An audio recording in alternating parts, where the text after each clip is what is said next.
So I think that there is a reckoning with modern women right now, especially on the right. I think that there's a lot of people in general, if you just go on social media, that don't like women. I'm sure that you see those takes a lot. They genuinely just don't seem to appreciate or even enjoy women in the slightest. There's a lot of people who can't figure out how women should fit into modern society. You know, are we working? Are we being stay-at-home moms? Should concessions be made for women who are in public office and are in government? Do we all want to go frolic in fields and make sourdough and have homesteads, or is that what we should be doing? There is just a lot of online discourse and debate about all of our lives. And I think that a lot of this was broken open over the past couple of weeks, especially with the Ashley St. Clair and the patriarchy Hannah drama that unfolded last week. And if you guys missed that, my best friend Amir and I talked about that when he came on the show last week. But basically, people are wondering if either of these women were genuine in their desire for a more traditional life, because Ashley St. Clair posted one thing online, she said one thing online, and then obviously did another. She said that she wanted a traditional life, that she just wanted a husband and a couple of kids and a homestead,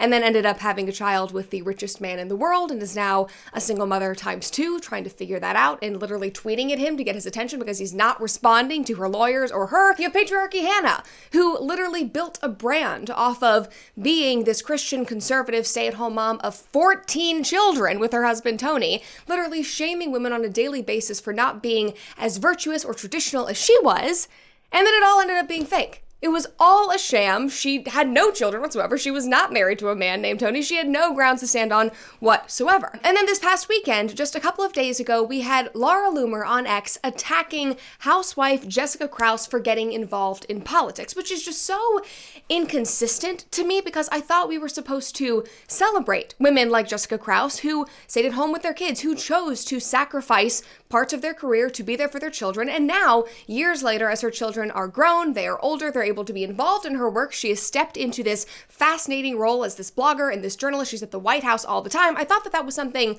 that we could celebrate, but I guess not, because she's being belittled and called just a housewife. As another example of this chaos, you have some people celebrating the fact that Trump has surrounded himself with women like Caroline Leavitt and Pam Bondi and Tulsi Gabbard and more, and then you have other people on the right who are saying that that is disgraceful and that that means that he is a weak man. It literally feels like we can't win, and the right is just screaming at each other 24/7 about women and about who we should be. And it feels like everyone just has something to say about women right now in this cultural moment where, you know, feminism, TM, has lost its hold. And in my opinion, as a young woman, I think that a lot of this lacks nuance. And I think that all of it came to a head last week in a really crazy and beautiful way when Megyn Kelly made a now very viral tweet. A tweet that possibly dipped its toe into the idea that women could have it all, and the entire world on X freaked out. But I actually think that people have deeply misunderstood what she was trying to communicate with that tweet, and that it actually begs for a much deeper analysis, which of course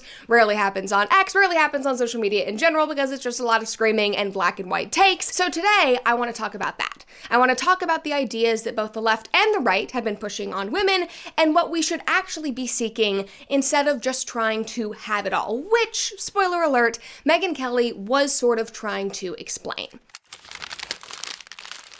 But before we dive into that, make sure that you are subscribed to this channel and that you like this video if you enjoyed it. And of course, if you want to stay up to date on all of our episodes, make sure to ring that notification bell. And if you want ad-free episodes, if you want a weekly advice video called Dear Brett that I've just started recording, you can go to Cooper Confidential, which is my subscriber-only platform. And if you guys are interested in merch, you can find all of that below in the description. All right, so before we dive into my analysis and why I think all of this is just so crazy, we obviously have to read Megyn's tweet. Now, this tweet now has over 4.1 million views, but she said on February 17th, ladies, it is possible to make your own money, have your own career, pay for your own swanky New York City apartment, etc., and find a man who loves you and wants to have and raise kids with you and wants to be with you and only you. The only thing stopping you is your decision to settle for less. That's kind of a harsh ending. And people lost their damn minds, and as you can see, it racked up millions and millions of views, millions of comments, and quote tweets. She was getting ripped to shreds on X. And people were saying that this was a feminist rallying cry, that she was a fake conservative, that she had no grounds to stand on, that this was terrible advice that she was giving women. And women themselves were slamming her and accusing her of parroting something that was unrealistic. New York Post wrote about this the next day. Megyn Kelly stirs controversy with her take on balancing kids and a career, which, in my opinion, that really wasn't what the tweet was about. But again, we're going to get into that at a later time. But let me tell you, the response that the New York Post covered in their article was emotional. These were some of the things women had said. This woman said, "I am a month out from giving birth and I have a toddler. I can assure you I'm not in boss babe mode. I'm surviving even with house help." Another person said, "I remember Megyn admitting that she doesn't cook during a Thanksgiving show episode. So what do they eat? Does her husband cook? This puts very unrealistic pressures on most mothers." Another person said, "I don't consider foregoing a career and choosing to be a stay-at-home mom and mother to be less," which again, Megyn Kelly did not say, but we're going to get into that, I promise. Another person said, "Ladies, it is also possible that you'll win the lottery. Adjust your expectations and enthusiasm and drive accordingly. Realistic expectations are better here than engagement farming feminist talking points." Another person said, "Who the F relates to this shit? A swanky New York City apartment? Please stop. We already did this whole thing in the late 2000s and it didn't work out." Another person said, "Not wanting to be a boss babe is not settling for less. My kids were raised by me, not a nanny or a daycare. It is okay to find a man who wants to provide for his family." But here's my question. When did she say that that was not okay? That was not the point of the tweet. This was not a personal attack on any of you or your life choices. In fact, the tweet was, in my mind, about choices and about making choices that are good for you and your values and your family. Choices that are good for only you, because it is your life and your decision. You have the freedom to raise your family, to be the kind of mother that you want to be. And that is what Megyn Kelly was talking about. And now I understand the women are testy right now. I am testy right now. There are a lot of people that are trying to define what women should be or what we should do, who women even are. That's been a debate that we've literally had to have for the last 4 years. Obviously, women are going to be riled up. And of course, what a woman is should not even be a question that we're debating. But you know what? It's 2025. That is where we've gotten. Thankfully, though, none of the professors at Peterson Academy have to ask that question. And that's because these professors are the best of the best and they are actually rooted in reality. And if you don't know, Peterson Academy is Jordan Peterson's online university that is open for enrollment right now. If you are someone who loves lifelong learning and wants to learn from the brightest professors in the world, or if you are somebody who, has ever benefited from Dr. Peterson's lectures or his incredible guests on his podcast, then this platform is for you. Every month, Peterson Academy releases 4 new in-depth 8-hour university-level courses taught by world-renowned experts, and they're specifically produced to keep you fully engaged. They cover an amazing range of topics from philosophy and history to mathematics and psychology and science and business, complete with optional testing to further your understanding of all of these subjects. Plus, they are continually rolling out new educational features as they grow. And there is also a built-in social community where you can connect and learn alongside like-minded people from around the world. So if you are ready to challenge your intellect and expand your horizons and take control of your education, it is time to go to petersonacademy.com/Brett. It is $599 per year or $59 a month to access all 31 8-hour courses with 4 new courses a month, plus the community with a 7-day money-back guarantee. And the best part is, in my opinion, that for that price, guys, you do not have to take out a $60,000 student loan to further your education. You can do that just through Peterson Academy. Again, guys, that is petersonacademy.com/Brett to join today. But back to the point, I do just want to offer a disclaimer, and I think that it would be dishonest of me not to, give this caveat, but we have to acknowledge that women can be catty and emotional and often pick fights against other women, which I think is what we're seeing online. But I just want you to read Megyn Kelly's tweet again. Remove emotion, remove this idea that she is attacking you. Let's just read the words that she wrote and think about the context of what was going on social media when she posted this. Again, ladies, it is possible to make your own money, to have your own career, pay for your own swanky New York City apartment, etc. She's not saying that is what you need to have. And also find a man who loves you, wants to have and raise kids with you, and wants to be with you and only you. The only thing stopping you is your decision to settle for less. Megyn was not calling out normal women just trying to get by in America, women who are totally fine and happy living in their suburban lives, who do not want the swanky New York City apartment, women who are stay-at-home moms and are very happy with that was their dream.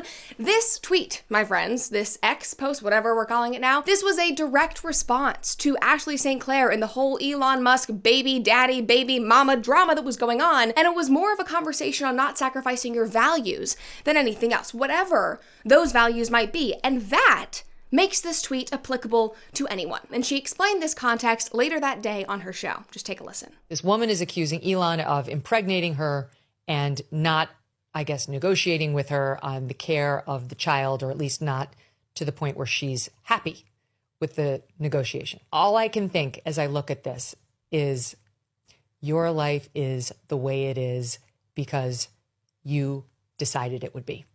because of your choices, madam. You can have a swanky New York apartment. You could earn money and actually wind up renting one yourself. You could also find a man who wants to marry you and raise children with you and who won't have other women in his life at the same time. All of this is available to you. You do not have to make a choice where you try to bang the billionaire to get his baby so that he'll put you up in some lavish New York City apartment and take care of you for the rest of his life and then be shocked when he doesn't actually want to have a relationship with you. And the only way you can maybe get him to respond to you is via tweet.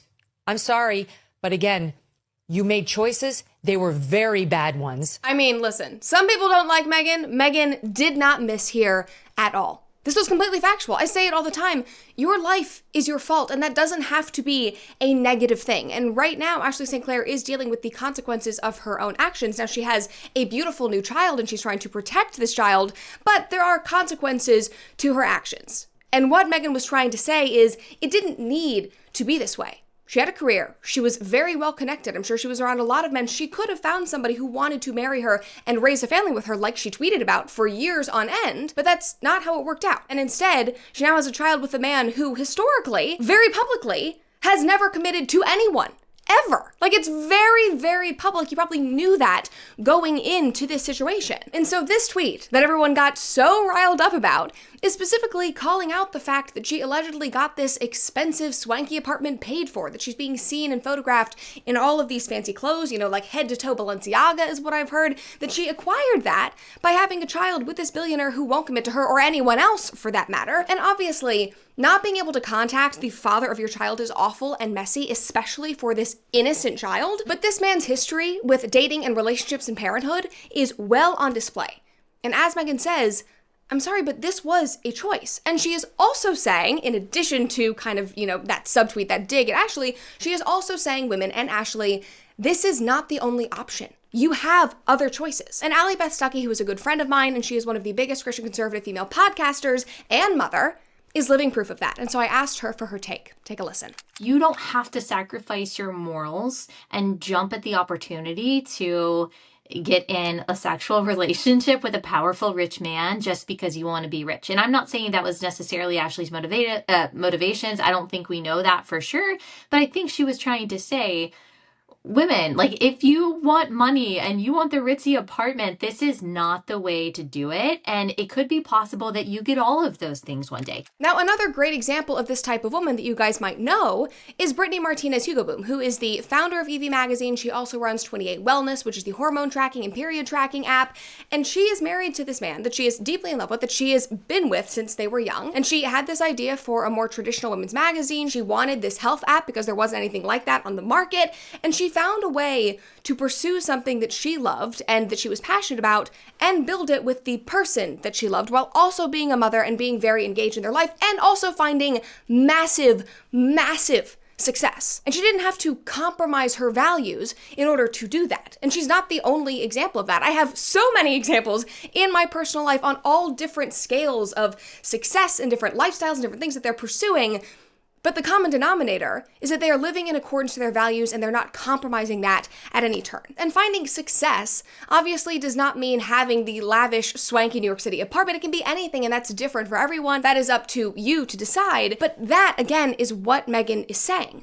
You can find that success that you want and not compromise your values when it comes to the things that mean the most to you, like marriage and family. You can get the expensive apartment or the nicer house or the great job and not do it through child support. You can get social clout and higher social standing or more opportunities without sleeping your way there, which is what people are alleging that Ashley St. Clair did. So again, not trying to beat a dead horse here, but you can achieve your dreams and build the life that you want and simultaneously not compromise your values without compromising your belief in traditional family, traditional marriage. And in my mind, this point that Megyn is making is a very clear and objectively good statement for anyone to hear. But as you guys obviously saw from that New York Post article, many did not see it that way, and many thought that she was parroting this idea, this very left-wing feminist idea, that women can and should have it all. But where did that even come from, and what does that mean? I think we need to understand that before we can circle out this argument. Now that term, women having it all, can you have it all, was popularized in 1982 by the longtime Cosmopolitan editor Helen Gurley Brown. And she wrote a book entitled Having It All, Love, Success, Sex, and Money, money, which was basically instructing women at the time how to succeed in the workforce and still balance it all, how to have great romance and a sex life and make all the money and, climb the corporate ladder and do all the things because she was the cosmopolitan editor. So that is kind of where this term came from, but she also was not the first one to use that term, as a New York Times article from 2015 acknowledges. The term having it all, at least as it applies to women and work, has a relatively limited pedigree. Ruth Rosen, a scholar who has written extensively on the history of feminism, told me that you can't find much archival evidence of the phrase before the tail end of the 1970s, and even then, it wasn't so much a feminist mantra as a marketing pitch directed towards the well-heeled, liberated consumer. By 1980, 2 years before Brown's book, Joyce Gabriel and Betty Baldwin published Having It All, a practical guide to managing a home and a career. True to its promise, Gabriel and Baldwin's book offers straightforward tips on how a working mother might make the most of her scarce time. Strive to do 2 things at once, the authors advise, like letting your nail polish set while you blow dry your hair, which I'm sorry is the worst advice I have ever heard. Your nail polish will be all in your hair, or maybe these authors do not have as much hair as I do, because that would be a recipe for disaster. Anyway, that was just an aside. But they go on and they say, women's magazines and Madison Avenue might have been selling the concept, but it was after Brown's book landed on the bestseller list, Rosen said, that the phrase gathered real cultural momentum, becoming a shorthand for having kids and a career. So as you heard from there, the phrase took off, and as they wrote, being shorthand for children and a career and doing everything perfectly and having all the things and having all the success that you want with no compromises whatsoever because you're a woman and you deserve to have it all. But the thing that is so ironic about this entire story is that Helen didn't even want Having It All to be the title, and she famously did not have children. She was not a mother. She did not even believe that children would fit into her framework of what success looks like for women and the instruction that she was giving to these young women. New York Times goes on and they say, there is then no small absurdity in the fact that Brown's vision omitted children. Only 6 of the 462 pages of Having It All mention them, and Brown has a hard time disguising her suspicion that children aren't so seamlessly integrated into her program. Admitting her own lack of first-hand knowledge on the subject, she quotes several of her time-starved mother friends as authorities and sounds mildly flummoxed that anyone would willingly undertake such an endeavor. Here we go. This is where it all came from, ladies and gentlemen. This is the beginning of the end of girl bossing. That's where it all started. Quote, isn't that a hard sell if you ever heard one? So it's so funny to me because this whole ideology, this whole girl boss push, the things that my mom dealt with in the 80s that she had to push back against, when so many of her friends and her siblings were gawking at her for being a stay-at-home mom, for saying, yeah, I don't really know if I want this career, I just want to be a mother. This ideology is what she was pushing back against. And it's so ironic because we know it to kind of include motherhood and be about balancing motherhood, but it actually excluded motherhood from the get-go, and we sort of just assumed that it would fit in, which only set up women for decades of problems, in my opinion, because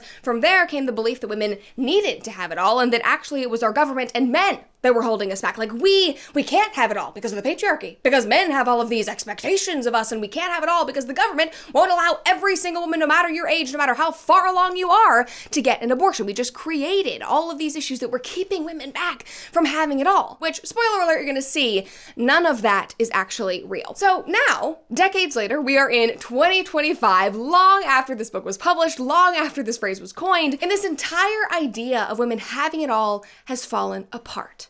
We know now that it was a sham. This is one of the reasons why so many women have turned their back on feminism. I mean, the feminists are no longer marching. I literally, when I was putting this episode together, I had to look up and even see if there was a women's march that happened over Trump's inauguration, because there has been no outrage whatsoever. I mean, they are defeated. Women are tired. They have lost their gusto. They are not interested in this girl boss rallying cry anymore. Lean in feminism has been expended. It's done. That is why these trad aesthetics and creators like Ballerina Farm are going viral, because women want something different. It is a response to what began in 1982, and women are done. They're exhausted. They're looking for something else. They want something different because they know that this having it all idea isn't real and it doesn't work. And all this has done has breed a generation and a type of woman who is anxious and angry and resentful and entitled and not fulfilled in the slightest, which was expertly summed up in this piece by Christine Hassler, who is a motivational speaker and an author, because After years of trying to do it all and believing this lie and feeling less than for not being able to, she said that she learned that by trying to do it all at once, she was not doing anything at the level of 100% effort or enjoyment.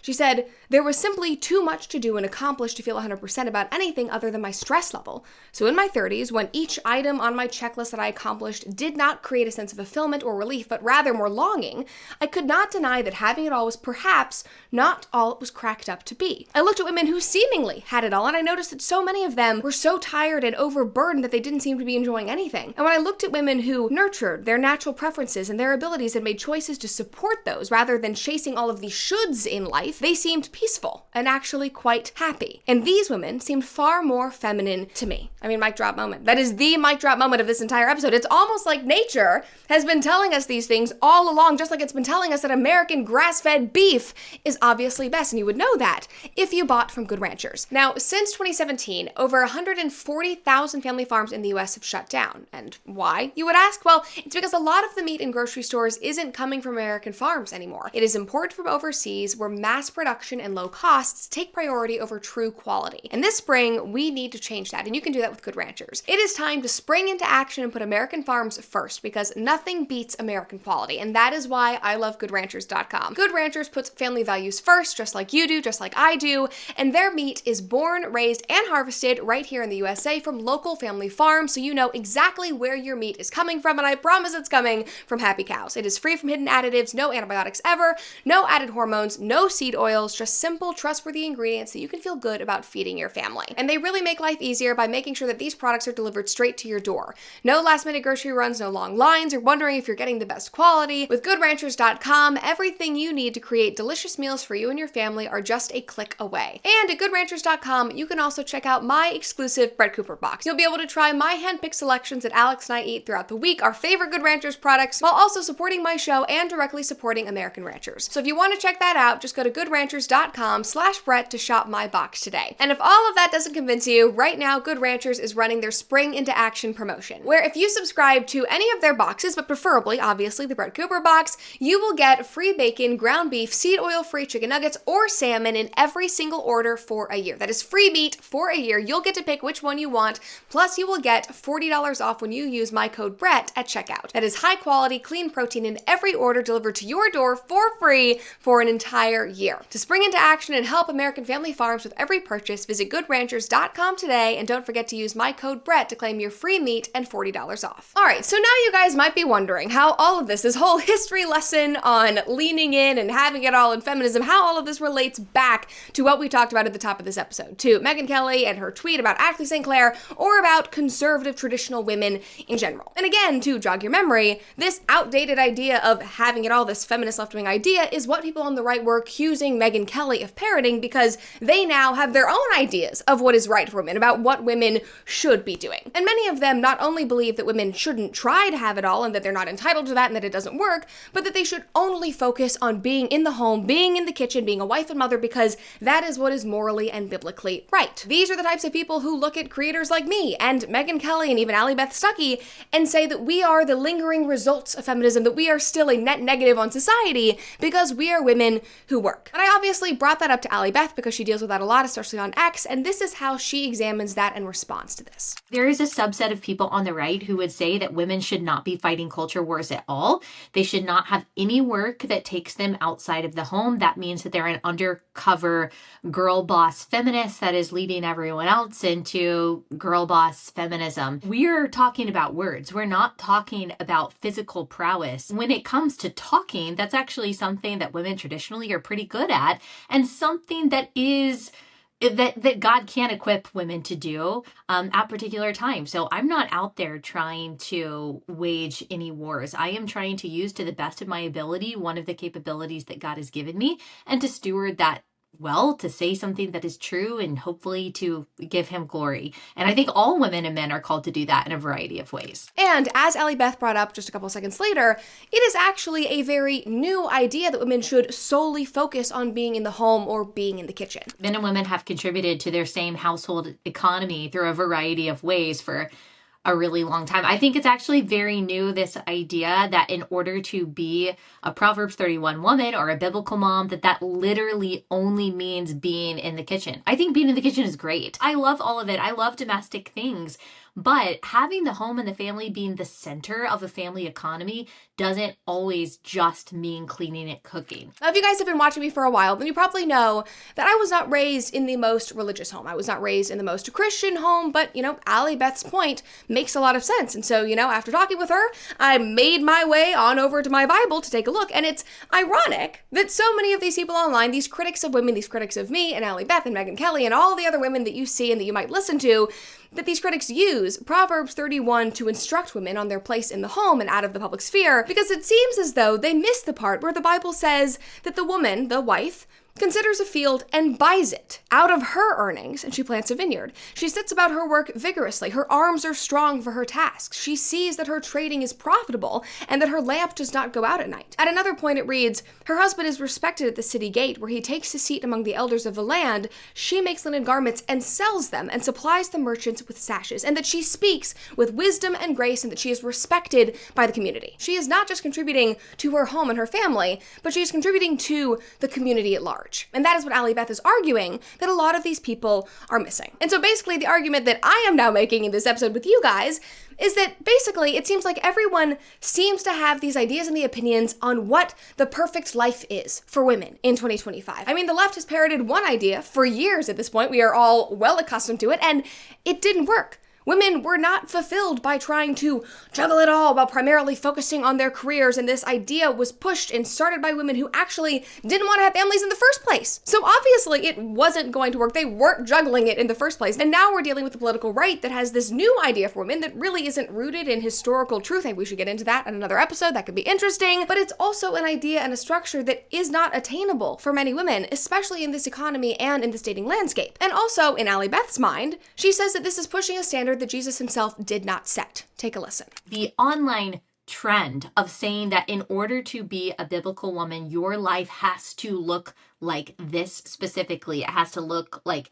this aesthetic, this kind of homesteading, this many hours at home. These kinds of jobs are okay, but these kinds of jobs are not okay. The outlines that are not in scripture. I think that places a burden on women to reach a particular standard that Jesus did not set. But if you truly look at Jesus's interactions with Pharisees, the problem wasn't that they were too religious or that they were too holy, but it's that they did not understand the heart of God's law. They cared too much about the outward appearance and these arbitrary standards, some of which they had come up with themselves that were completely outside of scripture, and God wanted them to understand the heart behind his principles. A lot of what I see in this trad world is really only about the superficial, and that's never going to change someone's heart or life for the better. And so now all of this idea has grown to a magnitude where women online are shamed and mocked if they don't fit into these standards. And it kind of reminds me of how the left would mock women who made the choice to stay at home. Like my mom was mocked 30 years ago.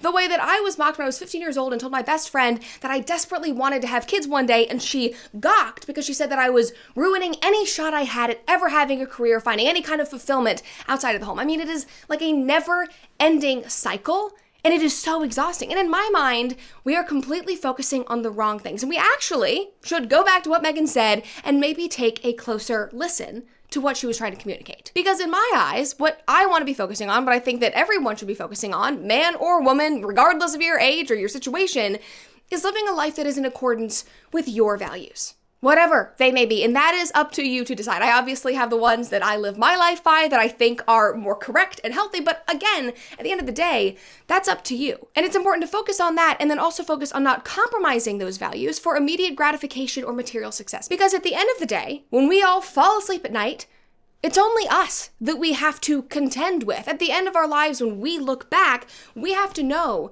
that we had integrity with ourselves and that we lived a life of principles rather than cheapening ourselves or trying to fit in boxes set by other people who don't know our individual situations, literally do not know us at all. Because that personal integrity, being honest with yourself and living in accordance with your values, that is fulfillment. Sleeping your way to success, that's not fulfillment.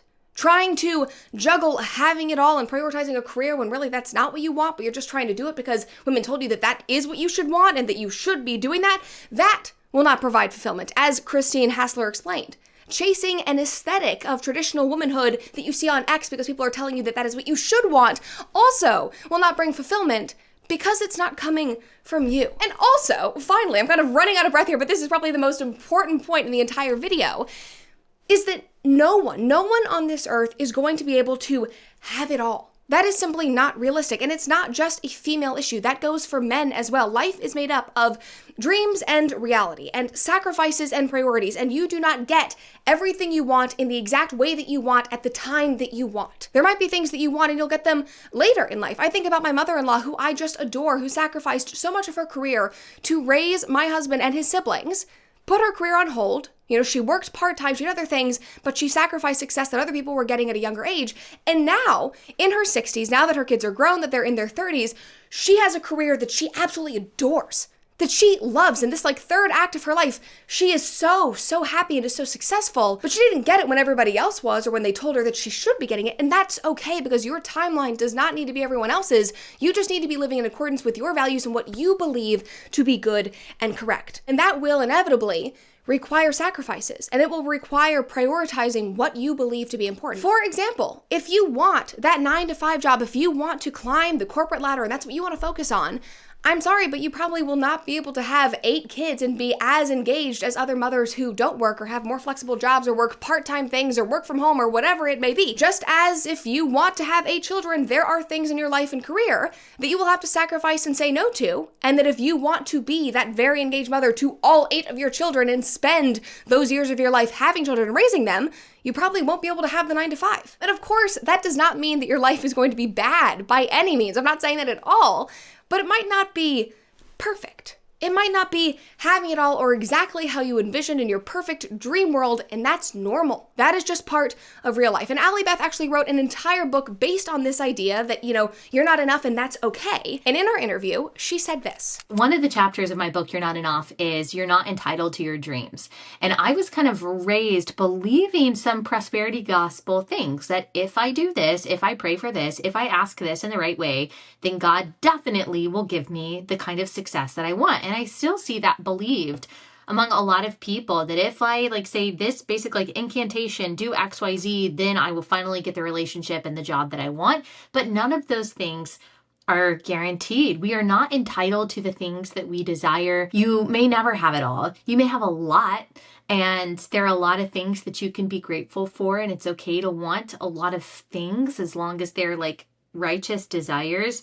But no, we're never guaranteed to have everything, and that's okay. And in addition to that, she continuously emphasized, I think that this is so important, that the values and the principles of your life must always be the driver. I will always say pursuing money for the sake of money, pursuing fame for the sake of fame, pursuing power for the sake of power is never going to end well. So decide what you are going to pursue. If you pursue godly things, if you pursue the family and a stable marriage, those other things may get thrown in and that may be great, but I promise if you pursue money and you pursue power for the sake of those things, you will not also get the stable family thrown in. So it's just a matter of what you want to prioritize and pursue, and let God take care of the material stuff. So the point of all of this, the point of this entire episode, what I've been talking about for the last 30 plus minutes, all of this was to say that number one, Megyn Kelly was not attacking you. She was not attacking women or men for that matter. And I see her tweet as a form of empowerment. She wasn't telling you that you can and should have it all and that you must go do it all and you must go get that apartment and you must do everything the way that she has done it. But she's saying that if there are things that you dream of and that you hope for, that you see happening in your life, you do not have to compromise the things that you say are your core principles to get there, which is at the time what we were seeing unfold on social media. And then secondly, what I wanted to talk about, and this is for women more specifically, there are a lot of people right now telling us who to be and who we are and what we should do and how we should be defined and what is right for us. And at the end of the day, that is up to you and your family and your principles to decide. Because with every single human being on planet Earth, you will have to prioritize and sacrifice and say no and then take risks. But that doesn't mean that you won't have a full life, no matter what people online say. So focus on you, focus on your values, and I promise things will turn out all right.